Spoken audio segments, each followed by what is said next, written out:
I apologize. Here's the huge one for saying I didn't love you. This is my husband here. This is so weird.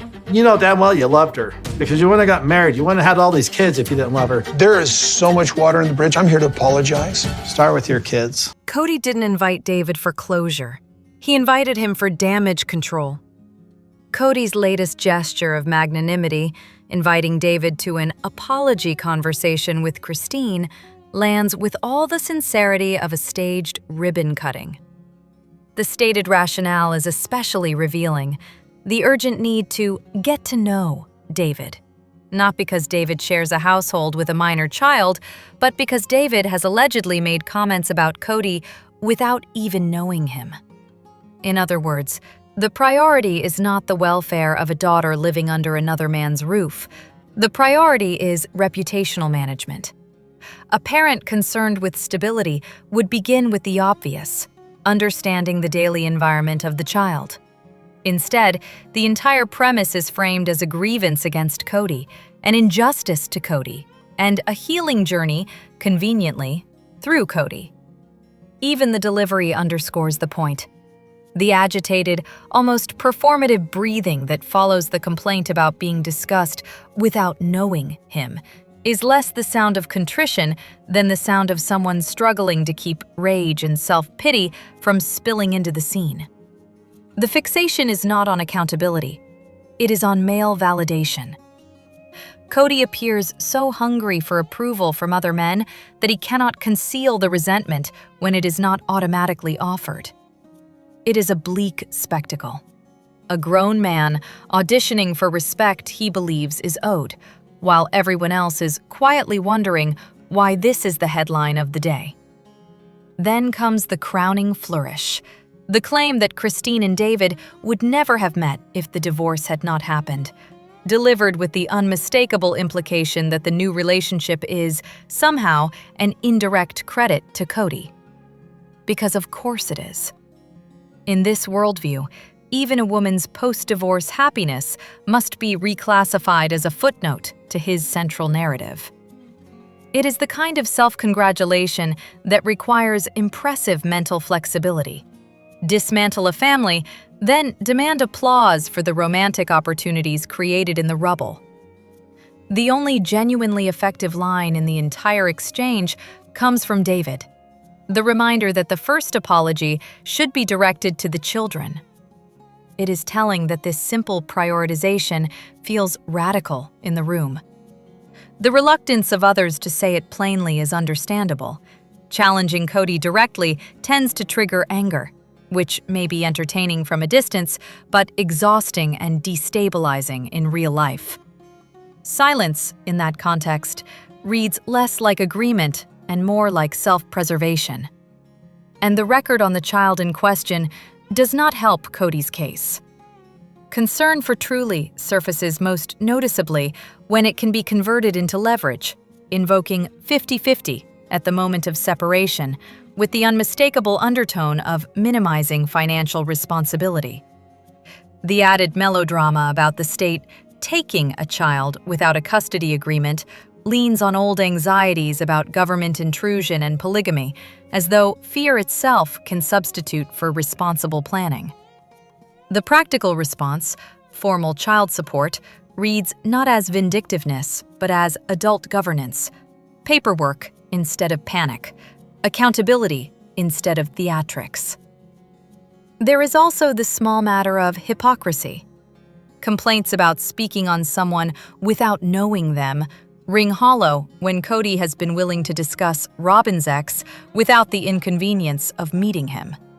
Standards appear to apply only in one direction: scrutiny for everyone else, exemptions for the man delivering the sermon. Even the language of the so-called apology reveals the underlying agenda. The sentiment that the apology is offered so Christine can heal is not benevolence. It is control disguised as generosity. Healing is not something that requires Cody's permission, presence, or performance. Framing himself as the necessary catalyst for her recovery is simply another way to center himself in a story that has been trying, quite publicly, to move on without him. The bleak irony is that one of the few clear outcomes of this ongoing chaos is that Robyn received exactly what was pursued: Cody, uninterrupted. If there is a cosmic sense of symmetry in that pairing, it is difficult to miss. Two people perfectly matched for a shared reality in which everyone else is the problem and accountability is a foreign language. Still, beneath the narcissism sits something even less flattering: insecurity. The compulsive pursuit of male approval, so persistent it seems to have shaped major life choices, casts the entire performance in a harsher light. 4 marriages did not resolve it. Public collapse did not interrupt it. And even in a moment ostensibly devoted to remorse, the driving impulse remains the same: secure admiration, silence critics, and reassert dominance. The tragedy is not merely poor priorities. It is the stubborn insistence on making every relationship, romantic, parental, or otherwise, serve the same exhausted need. The moment another man cooked a great turkey, Cody magically discovered he's been doing it all along.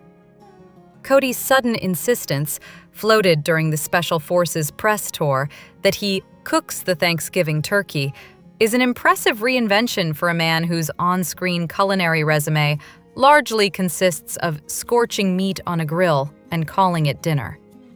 This from the same self-appointed authority who previously announced a preference for Robyn's turkey over Mary's, as if the family's emotional upheaval really needed to be paired with a poultry-based loyalty test. Now, apparently, there is a proud new tradition at Robyn's: Cody, master of the holiday bird. Naturally, conveniently, and transparently. The timing does not help. Christine's book includes a pointed little detail. David cooked the turkey at their Thanksgiving, and the implication was clear: the man can actually cook. The optics are brutal. One competent turkey appears in the orbit, and suddenly Cody is auditioning for the role of domestic provider, as though credit can be reclaimed through poultry performance alone. When pressed on what made his turkey so good, the explanation arrived in the form of a stammer and a vague reference to one of those bags. That is not a recipe. That is a confession that the closest relationship here is between a man and a shrink-wrap instruction label. The more plausible scenario is also the simplest: a prearranged, full turkey dinner picked up and presented as homemade. Whether it came from a restaurant offering holiday meals to go or a televised shopping pipeline selling overpriced, preservative-laden, festive packages, the end result is the same: consumption without competence, performance without substance. This household is not known for cooking. It is known for takeout, which makes the overflowing investment in high-end cookware and excessive dishware all the more comical. Robyn's home reportedly contains multiple complete china patterns, several distinct sets, fully accessorized, plus enough place settings and serving pieces to host the sprawling family fantasy that never materialized. One cabinet alone was described as packed with a full Christmas pattern, stocked at a scale suited for 40 guests. The table may be equipped for grandeur. The kitchen, apparently, is not. And that helps explain the odd holiday scenes. Daughters picking at tiny slivers of turkey on dessert plates, one of them gnawing a turkey leg like it was laminated hardwood, and Sol sitting there eating nothing. The table looked sparse and strangely arranged. Random china, mismatched dishes, the unmistakable aesthetic of someone who owns everything needed to host a feast and understands none of it. Even Robyn's absence from the occasion did not go unnoticed, lending the whole production the tone of a staged tableau. Props in place, cast uncertain, and a leading man, desperate to be seen as essential. In that light, the old claim about preferring Robyn's turkey over Mary's reads less like culinary discernment and more like a deliberate jab. Another convenient gesture of allegiance dressed up as harmless commentary. The new turkey narrative is simply the sequel. If Robyn cannot cook, then Cody must be seen doing the thing, even if doing the thing means reheating someone else's work and calling it tradition. Here's what a memoir name drop really does. It turns grown adults into unpaid detectives. So Christine's book casually drops Ben as the name attached to Gwendolyn's fiancé-turned-spouse, and that single breadcrumb has apparently become the entire public record. Because why provide clarity when one vague reference can sustain an ecosystem of speculation? The working assumption is straightforward. The name differs from an earlier one because of a transition, and the book is essentially the only widely accessible source confirming what to call this person now. Beyond that, the evidence dossier is comically thin. A few vacation photos from a summer European trip featuring Christine, David, and some of Christine's daughters, in which Ben appears with a beard. Apparently, facial hair is now a substitute for a confirmed pronoun set, which is an ambitious leap even by reality TV analysis standards. The closest thing to consensus is a tentative he/him, offered with all the confidence of a rumor dressed up as insight, while the more honest assessment is that no pronouns, explanation, or narrative have been publicly offered. Naturally, the chorus suggests that if anything else exists, it would have surfaced through personal social media. Perhaps a statement, perhaps a passing mention, though nothing concrete is cited. In other words, maybe it was addressed somewhere, or maybe it was not. But the absence of verification has not prevented firm conclusions from being auditioned anyway. Then comes the inevitable detour into cleverness. Ben and Gwen rhyme, and they are cousins in Ben 10. A charming observation, if the goal is to prove that even the thinnest thread can become a full tapestry when there is time to fill and a detail to latch onto. Still, a rare moment of restraint intrudes. The reminder that Gwendolyn and Ben can share what they choose, and that digging through public records for specifics is not merely excessive, but potentially unsafe, particularly given the climate for trans people in the United States. The pushback clarifies that the interest is less about combing courthouse databases and more about whether there was ever an actual announcement. The distinction is valid, even if the impulse behind both is the same: the hunger for certainty in a storyline that has not offered it. And that brings the situation to its most honest conclusion. This is a forum built to dissect fine-grained details of a family's life. 15 years worth of material, scrutinized, magnified, and analyzed until nuance becomes obsession and curiosity becomes entitlement. Everyone involved already knows the premise. The only surprise is the brief performance of shock when the scrutiny looks exactly like what it is. The apology tour is not repentance. It's an ego refill disguised as growth.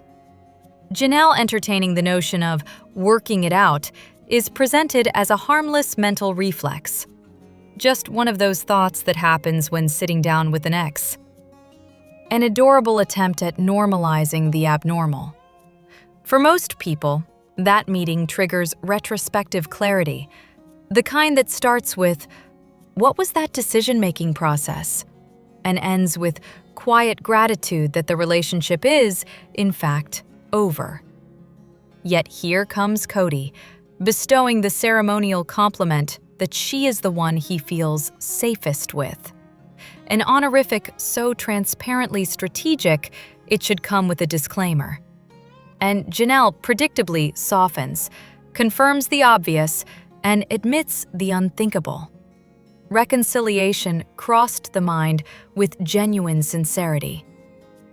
The mention of a spiritual divorce is offered as a stabilizing counterweight, but the subtext remains stubbornly intact. Under the right conditions, the door is not locked. It is merely resting on the latch. This is the recurring pattern. Janelle can and has defended herself and her children with impressive backbone. But the moment Cody shifts into charm and contrition mode, that backbone becomes surprisingly flexible. Even the much-celebrated confrontation that gets treated like a triumph was, in practical terms, not a victory. He did not stay, he did not listen, and he did not engage. He walked out. She tried to stop him. He pulled away, shut the door, and only then did the profanity arrive. A revolutionary moment does not typically end with the other person exiting on their own terms, while the audience mistakes volume for leverage. Meanwhile, the so-called apology tour plays exactly like what it is. Not remorse, but self-soothing. A performance designed to polish an ego that has taken a public beating. The sincerity is thin, the accountability thinner, and the timing impossibly convenient. Reconciling with someone who has been horrific to one's children is not complicated. It is catastrophic. Emotional abuse does not become less abusive because it arrives in a calmer voice or is framed as regret. And as for Cody's priorities, the hierarchy is painfully clear. Janelle is not the grand romantic redemption. She is contingency planning. If Robyn remains in place, Janelle is door number 2, not the destination. The motives behind the tour are not mutually exclusive. They are stacked. The show is limping, content needs extracting, and paychecks remain the shared incentive. Cody's ego is wounded. Robyn is not feeding him admiration, and the appetite for attention, positive, negative, any variety that confirms relevance, has become ravenous. Naturally, he starts with the person he believes will be easiest to approach, steer, and manipulate. And the surprise is not that he tried. It is how quickly Janelle offered grace and accepted a half-baked non-apology as though it were a meaningful step forward. There is also the practical lure. Janelle has assets and momentum, successful hustle-driven income streams, a merchandise operation, a self-help brand, and perhaps most importantly, tangible property with homes in progress. Cody and Robyn's sense of entitlement to what the original wives built is not subtle. They behave as though the spotlight grants them ownership. Then comes the motive that reframes the entire arc. The suggestion that Robyn's interest in the family was catalyzed not by faith or commitment to the practice, but by the promise of financial security tied to a television deal. The narrative of being the indispensable fourth wife, single-handedly securing the show, reads like self-mythology with strategic benefits. Any fourth wife might have offered the same production hook. Robyn and Cody simply chose to market her as the catalyst, and then expected the existing family to applaud, accommodate, and assimilate her household overnight. What follows is described as systematic opportunism, identifying weak points in the original wives and stepping into their lanes. Mary's functions, photography and holiday decorating, are treated as roles to be seized, even if the resulting aesthetic leaves something to be desired. Christine's relational gravity with the children is approached less as an asset to the family than as a threat to be neutralized, fueling the impulse to keep Robyn's children socially partitioned so they will not bond elsewhere. Janelle's former position as confidant is rebranded under Robyn's special ability to speak Cody, consolidating influence while the broader family's trust erodes. Even the child dynamics are portrayed as curated, an attempt to elevate Dayton into favored son territory before Solomon arrives, leaning into Cody's affinity for sports and male bonding. The treadmill moment is remembered not as organic family life, but as staged alignment, an uncomfortable performance of athletic identity made more conspicuous by the setting's cluttered, improvised feel. The point is not whether a treadmill exists. It is what the treadmill represents. Image management in service of hierarchy. By the end, the critique lands on a blunt conclusion. Robyn wanted the status and security of the lifestyle without paying the price of integration, sacrifice, or shared deprivation. Cody, in turn, enabled that preference so aggressively that he effectively traded his original family for the illusion of harmony in one household. The predictable result is estrangement. The original marriages collapse, and the children's relationships with him fracture to the point of severed contact. And in the darkest, most pointed twist, the victory is portrayed as hollow. Once the original wives and children are pushed out, the prize is no longer a plural family at all, just the aftermath of one. The final verdict is unsparing. Robyn is characterized as bringing little of value to the collective, while extracting the most from it. This wasn't family finances. It was a cash funnel, with a TV contract as the disguise. The arrangement was always marketed as equal, which is an impressive achievement for a system built on unequal math and selective amnesia. Yes, Mary was permitted an equal home when the family was intact. How generous. The problem is what passed for fairness everywhere else. Money carved up by household rather than by actual need, as if a mother with one child should receive the same total child-related resources as a mother supporting 6. Mary should never have been punished for having one child. The solution, however, was not to pretend one child's total cost equals 6 children's combined cost. That is not equity. That is denial with a ledger.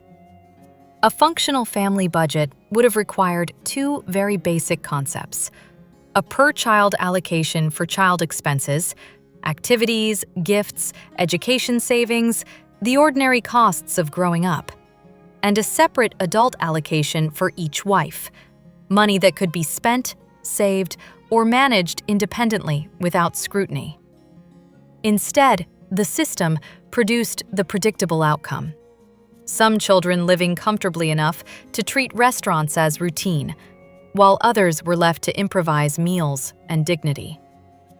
The idea of a baseline home operating budget plus a per-person increment is not advanced economics. It is what happens when adults decide they prefer solvency over chaos. Unfortunately, solvency requires discipline, and discipline requires a leadership style more sophisticated than improvisation. Then comes the more unsettling layer: control. Dragging Mary to an accountant to review her money was not financial stewardship. It was surveillance, dressed up as responsibility. When a spouse's earnings are treated like community property only when convenient, especially when that community increasingly resembles a 2-person household with dependents, there is a word for it. Financial coercion does not always arrive as a closed fist. Then comes the motive that reframes the entire arc. The suggestion that Robyn's interest in the family was catalyzed not by faith or commitment to the practice, but by the promise of financial security tied to a television deal. The narrative of being the indispensable 4th wife, single-handedly securing the show, reads like self-mythology with strategic benefits. Any 4th wife might have offered the same production hook. Robyn and Cody simply chose to market her as the catalyst, and then expected the existing family to applaud, accommodate, and assimilate her household overnight. What follows is described as systematic opportunism, identifying weak points in the original wives and stepping into their lanes. Mary's functions, photography and holiday decorating, are treated as roles to be seized, even if the resulting aesthetic leaves something to be desired. Christine's relational gravity with the children is approached less as an asset to the family than as a threat to be neutralized, fueling the impulse to keep Robyn's children socially partitioned so they will not bond elsewhere. Janelle's former position as confidant is rebranded under Robyn's special ability to speak Cody, consolidating influence while the broader family's trust erodes. Even the child dynamics are portrayed as curated, an attempt to elevate Dayton into favored son territory before Solomon arrives, leaning into Cody's affinity for sports and male bonding. The treadmill moment is remembered not as organic family life, but as staged alignment, an uncomfortable performance of athletic identity, made more conspicuous by the setting's cluttered, improvised feel. The point is not whether a treadmill exists. It is what the treadmill represents. Image management in service of hierarchy. By the end, the critique lands on a blunt conclusion. Robyn wanted the status and security of the lifestyle without paying the price of integration, sacrifice, or shared deprivation. Cody, in turn, enabled that preference so aggressively that he effectively traded his original family for the illusion of harmony in one household. The predictable result is estrangement. The original marriages collapse, and the children's relationships with him fracture to the point of severed contact. And in the darkest, most pointed twist, the victory is portrayed as hollow. Once the original wives and children are pushed out, the prize is no longer a plural family at all, just the aftermath of one. The final verdict is unsparing. Robyn is characterized as bringing little of value to the collective, while extracting the most from it. This wasn't family finances. It was a cash funnel, with a TV contract as the disguise. The arrangement was always marketed as equal, which is an impressive achievement for a system built on unequal math and selective amnesia. Yes, Mary was permitted an equal home when the family was intact. How generous. The problem is what passed for fairness everywhere else. Money carved up by household rather than by actual need, as if a mother with one child should receive the same total child-related resources as a mother supporting 6. Mary should never have been punished for having one child. The solution, however, was not to pretend one child's total cost equals 6 children's combined cost. That is not equity. That is denial with a ledger.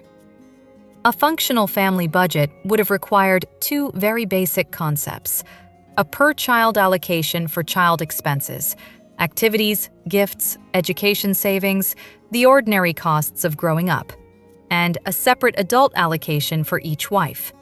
Money that could be spent, saved, or managed independently without scrutiny. Instead, the system produced the predictable outcome. Some children living comfortably enough to treat restaurants as routine, while others were left to improvise meals and dignity. The idea of a baseline home operating budget plus a per-person increment is not advanced economics. It is what happens when adults decide they prefer solvency over chaos. Unfortunately, solvency requires discipline, and discipline requires a leadership style more sophisticated than improvisation. Then comes the more unsettling layer: control. Dragging Mary to an accountant to review her money was not financial stewardship. It was surveillance dressed up as responsibility. When a spouse's earnings are treated like community property only when convenient, especially when that community increasingly resembles a two-person household with dependents. There is a word for it. Financial coercion does not always arrive as a closed fist. Sometimes it arrives as a smiling tour of someone else's plan, complete with a calculator and an implied accusation. The pattern becomes clearer in the way Mary was encouraged to remain attached to the marriage long after the relationship itself had been effectively severed. The public-facing family structure benefited from her presence. The income stream benefited from her contributions. The emotional reality did not appear to benefit her at all. If Mary's outside income continued flowing into a shared pot that primarily funded Cody and Robyn's lifestyle, large home, expensive tastes, and the kind of discretionary spending that somehow always finds room for itself, then consent becomes a serious question. Few people would knowingly bankroll luxuries for someone else, while an estate plan quietly positions their own children outside the circle of priority. The details are not fully public, but the implication is hard to miss. Contribution was expected, control was centralized, and transparency was applied selectively, often to the person being drained. The Coyote Pass situation is the same story with land instead of cash. If people paid into the asset at different rates, then ownership and eventual proceeds should reflect those paid percentages, not whichever narrative is most useful in the moment. Anything else is just another form of redistributing value upward while calling it unity. Naturally, none of this could function without the family's consistent devotion to financial mismanagement. The household operated like a permanent crisis response unit. Little to no savings, a preference for assets over liquidity, and the astonishing revelation that the Flagstaff move was partly justified by the need to start saving for retirement while already in their 50s. A move sold as the pathway to equity and stability became, predictably, a more expensive lifestyle with new costs and the same lack of planning. The budget wasn't broken by complexity. It was broken by leadership that could not manage a calendar, much less a multi-household financial structure. It is difficult to avoid the conclusion that Mary and Janelle were not simply unlucky participants in a flawed system. They were strategically over-relied upon. Watching Cody's late-stage contrition reads less like accountability and more like a performance designed to keep the revenue and goodwill flowing, an apology tour in which charm is deployed as leverage. And when the expectation was floated that women who had already left should help pay for Robyn's children's college expenses, the entitlement wasn't subtle. Cody is legally married to Robyn. Those children are his legal family unit. Outsourcing that responsibility to former partners is not communal living. It is extraction. Robyn's role in this dynamic is portrayed consistently: a recipient of resources, an accumulator of benefits, and an anchor tied to the family pot. The optics are not of partnership, but of consumption, especially if contributions from others finance the lifestyle while formal protections and long-term benefits were reserved for her household. That is why the phrase, "Mary was given an equal house," rings hollow. Mary paid for her home. Being allowed to purchase what one funds personally is not generosity. It is permission granted to a person already carrying the weight. In the end, the family model looks less like shared sacrifice and more like centralized control with rotating justifications. The only truly consistent budget line appears to be this: everyone contributes, one person decides, and two people benefit. They didn't leave because the kids were mistreated. They left when intimacy dried up, and that should bother everyone. The show's most consistent moral lesson is not about plural marriage, faith, or the lifestyle. It is about priorities, specifically how quickly outrage materializes when romance is threatened, and how calmly everyone carries on when children are neglected or mistreated. Apparently, One category counts as a crisis. The other counts as background noise. For long stretches, the pattern is hard to miss. The emotional emergency siren blares when affection, intimacy, and favor are on the line. When the children are shortchanged, the response is noticeably more restrained, an unfortunate inconvenience rather than the kind of deal-breaking failure that would force immediate, decisive action. There is a notable exception in temperament, with one wife appearing less reactive to the romantic drama, but the overall dynamic stays intact. Romance drives the headline decisions. The children's welfare becomes supporting context. Even the major relationship ruptures tend to follow that script. The departures are framed less as principled exits over parenting failures and more as romantic reckonings. One wife leaving when intimacy is withdrawn, another leaving as the relationship deteriorates under the pressure of COVID conflict and avoidance, capped by a partner who refuses to sit down and have the conversation like an adult.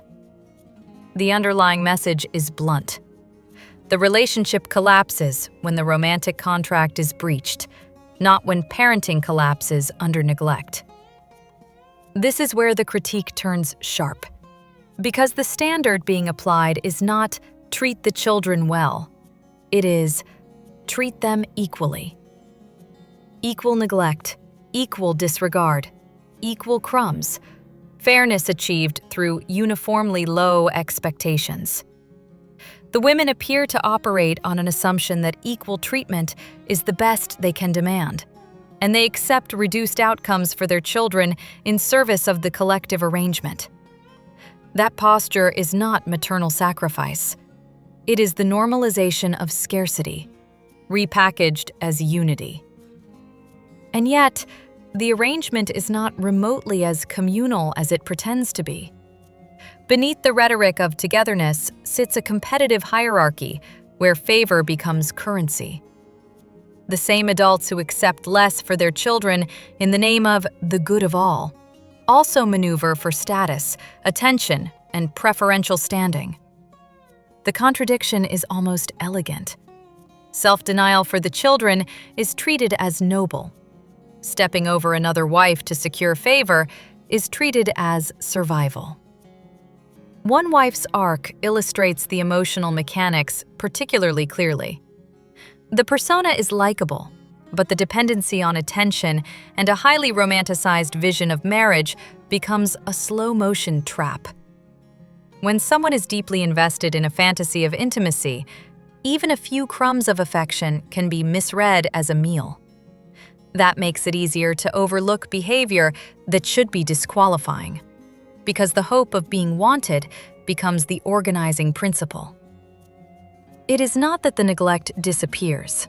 It is that it becomes tolerable as long as the romantic storyline remains barely alive. Then there is the financial reality, which punctures the entire mythos of patriarchal provision. The provider narrative collapses under the claim that he paid for everything, because the actual picture presented is the opposite. Money flowing toward him, spending directed toward himself, and the original wives handling the real work of sustaining households. The family bankroll becomes less a shared resource than a personal entitlement.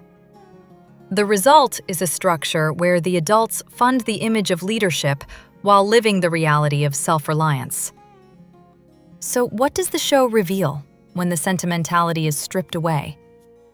A household where the women appear to prioritize the relationship with the man over the well-being of the children, where equal treatment matters more than good treatment, where romance drives breakups more reliably than parenting failure, and where the supposed head of the family is described less as a provider than as a beneficiary. It is a bleak, tidy takeaway. Neglect becomes manageable. Lack of intimacy becomes unforgivable. And the children, those inconvenient witnesses to every adult choice, are expected to absorb the consequences quietly, as if that is simply part of the arrangement. The "only the women can leave" line was never doctrine. It was a legal disclaimer. Keeping Mary in a years-long state of marital limbo was never a mystery. It was a strategy. Start with the obvious: money. Mary poured substantial income into the family pot, and that stream was far too convenient to shut off. A spiritual family arrangement becomes remarkably practical when the budget depends on it. Add to that the delicate architecture of Robyn's preferred version of plural marriage, one that suspiciously resembles a model where the husband is largely stationed with her, ideally at a comfortable distance, while she retains access to the shared funds and the prestige of a full celestial family roster. Maintaining the appearance of an intact union served multiple interests. It protected the brand, preserved the optics for church and audience alike, and kept Mary's contributions flowing, as though emotional neglect were a reasonable membership fee. Then there is the not-so-subtle matter of leverage. At various points, it was suggested that Mary knew secrets that could cause serious damage, an implication that tends to surface only when someone is being kept close for reasons unrelated to affection or respect. Theories floated include the possibility that Mary knew Cody and Robyn were intimate before marriage and covered for them, or that a college-era fling was far more complicated than the sanitized version offered on television. Whether either claim is accurate is almost beside the point. The dynamic being described is clear enough. A person does not get treated as an inconvenient relic for years unless their continued proximity offers value, financial, reputational, or both. Control was the through line, and it was executed with the kind of smug confidence that mistakes manipulation for intelligence. Cody resisted any move toward a public separation not because the relationship mattered, but because the formal label did. Staying married in name allowed him to project moral authority while outsourcing all the consequences to the person being discarded. The expectation seemed to be simple: keep contributing, stay loyal, and accept a relationship that had effectively been declared non-existent. This arrangement also conveniently discouraged the other wives from getting ideas, particularly after the rough years in Vegas when the entire structure showed signs of strain. Once one wife proves she can leave, the illusion of inevitability collapses quickly. Public opinion and church norms only sharpened the incentive to cling to the appearance of propriety, especially in a community where abandoning a wife is treated as a serious offense. So the solution was elegantly cowardly. Avoid formal abandonment while practicing emotional abandonment with dedication. The television element made the incentives even more transparent. Image management was not incidental, it was central. There was open concern about how Cody came across, physically, socially, morally, because the show's narrative and the AUB community's judgment both rely on him looking like a righteous patriarch, rather than what his behavior increasingly suggested. A clean break would have risked making him look like a failure, a hypocrite, or, worst of all, someone who could not keep his own household together. And the show itself, along with the income it enabled, was hardly something anyone wanted to jeopardize. Keeping Mary tethered meant retaining revenue and reducing the risk of a storyline collapsing into open admission that the marriage had been dead for years. This is where the long-running "only the women can leave" refrain becomes the most revealing part of the performance. By claiming he was not allowed to exit, Cody positioned himself as bound by doctrine, while quietly pursuing an outcome where he ended up with only the wife he preferred. The method was blunt: overt favoritism, escalating mistreatment, and a level of hostility toward the other wives and their children that made staying functionally impossible. It is a classic coercive script. Create conditions so unbearable that departure becomes self-preservation. Then, point to the exit and declare victory. They left, not him. Choice is a lovely concept when the alternative is living indefinitely under humiliation.